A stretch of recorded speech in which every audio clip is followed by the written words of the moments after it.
बिस्मिल्लाह अर्रहमान अर्रहीम।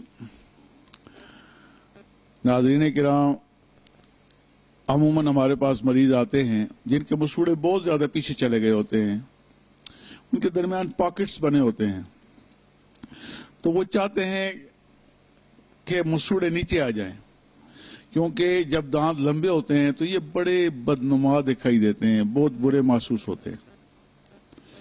तो अमूमन मरीज चाहता है कि नॉर्मल मसूड़े हो जाएं ताकि मुस्कुराते वक्त वो खूबसूरत लगे। ये हर इंसान की एक कुदरती ख्वाहिश है।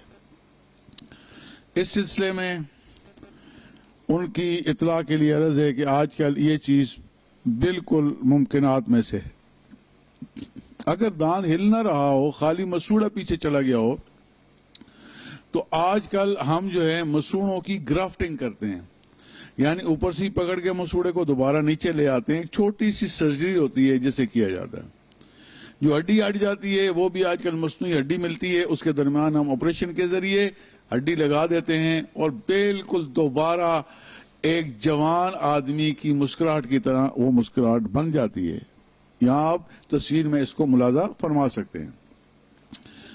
बाज लोग चूंकि इस इलाज के अंदर, ऑपरेशन के अंदर और मसनूई हड्डी के अंदर, मसनूई झिल्ली के अंदर चूंकि खर्चा ज्यादा होता है और बाज लोग इसको एफोर्ड नहीं कर सकते, उनके अंदर ये ताकत इस्तात नहीं होती माली तौर पे, लेकिन चूंकि हर गरीब का भी हक है, तो इसलिए उनके लिए एक सस्ता तरीका होता है कि हम मसूड़े के रंग के मुताबिक सीमेंट्स होते हैं ऊपर हम लगा देते हैं, जिससे वो मुस्कुराते हैं तो पता ऐसे ही लगता है कि जैसे ये कुदरती मसूड़े हैं।